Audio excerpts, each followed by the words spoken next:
한 주간의 과학계 이슈를 알기 쉽게 짚어드리는 과학계 이슈 브리핑 시간입니다. 이혜민 리포터와 함께합니다. 안녕하세요. 안녕하세요. 네, 먼저 이번 주 이슈. 역시 세계적인 기상이변 소식을 가장 먼저 꼽을 수 있겠죠? 네, 지구촌이 기상이변으로 몸살을 앓고 있습니다. 네. 특히 북미 지역에는 강력한 한파가 몰아치고 있는데요. 미 전역에서만 현재까지 23명이 추위로 사망하는 등 이번 추위는 하와이를 제외한 미 전역과 캐나다 전체를 영하권에 들게 하고 있습니다. 특히 미국 뉴욕시는 현지 시간 1월 7일 최저 기온이 영하 15.5도를 기록해 118년 만에 신기록을 세웠는데요. 미국 대부분 지역을 얼음 나라로 만들고 있는 북극 소용돌이와 캘리포니아, 하와이 등지에 국지적인 한파가 겹치면서 미국 50개 모든 주마다 각각 1개 지역 이상은 오늘 최저 기온이 영하로 떨어졌습니다. 네. 혹한과 폭설에 시달리고 있는 북미 지역과 달리 유럽에는 이상 고온 현상이 나타나고 있습니다. 영국에는 특히 연일 폭풍우가 몰아치면서 홍수 피해가 커지고 있고 높이가 10m 가까이 되는 거대한 파도가 영국 남서 해안을 연일 강타하고 있습니다. 영국뿐만 아니라 유럽 지역에는 평년보다 최고 10도나 높은 고온 현상이 이어지고 있습니다. 특히 체코 북부 보헤미아 지방에서는 크로스컨트리 스키 대회가 취소되는 등 이상 고온으로 눈이 내리지 않으면서 스키장들이 울상을 짓고 있습니다. 네, 이 우리나라도 한파가 몰아치고 있는데요. 네. 이 전 세계적인 기상이변 정말 심각한 문제인 것 같습니다. 자, 다음 소식은 수면에 대해서 좀 알아보겠습니다. 너무 적게 자거나 반대로 너무 오래 자도 좋지 않다고요. 네, 하루에 잠을 7시간에서 8시간 자지 않으면 사망률이 높아진다는 연구 결과가 나왔습니다. 네. 서울대 의과대학 유근영 교수팀이 최근 17년 동안 한국인 13,000명을 대상으로 수면 시간을 5시간부터 10시간까지 1시간 단위로 분류해서 조사한 결과 7시간에서 8시간보다 짧거나 길면 사망률이 증가하는 U자형 위험도가 나타났습니다. 네. 5시간보다 잠을 덜 자면 사망률이 21% 높았고 10시간 넘게 잠을 자면 사망률이 36% 높았습니다. 특히 호흡기계 질환 사망자는 5시간 이하로 잠을 잔 경우 사망률이 85% 증가했고요. 10시간 이상 잤을 때는 98%까지 높아졌습니다.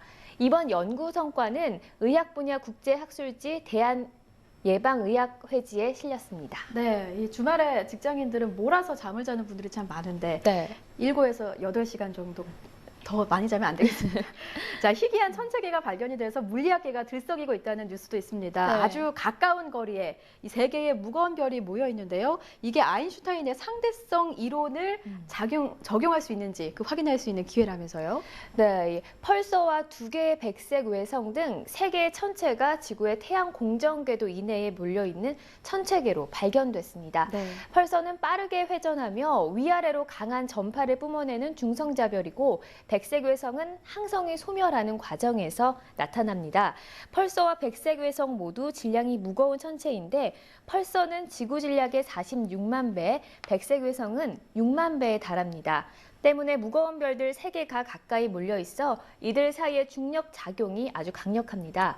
이는 매우 특수한 조건으로 극한 환경에서 상대성 이론의 한계를 검증할 수 있는 최적의 실험장이 될 것으로 과학자들은 내다봤습니다. 때문에 실제 관측 결과에 따라 상대성 이론의 중심인 중력 등가 원리가 흔들릴 수도 있다고 물리학계는 내다봤습니다. 네, 그렇군요. 자, 마치 미사일처럼 암세포를 찾아가서 방사선을 내뿜는 치료 기술이 개발됐습니다. 국내 연구진의 쾌거인데요. 자세한 내용 좀 들어볼까요? 네, 핵심 기술은 항원 항체 반응을 방사성에 응용한 것입니다. 네. 림프종 암세포만 공격하는 항체에 방사성 동위원소인 요오드를 결합시킵니다. 결합된 약물을 환자 속에 넣어주면 항체가 림프종 암세포를 마치 미사일처럼 찾아가 달라붙습니다. 이때 요오드가 내뿜는 방사선에 의해 림프종 암세포가 파괴되는 원리입니다. 50여 명을 대상으로 연구자 임상 시험을 한 결과 기존 방사성 치료에 비해 3배 이상의 효과가 좋았습니다. 네, 그렇군요.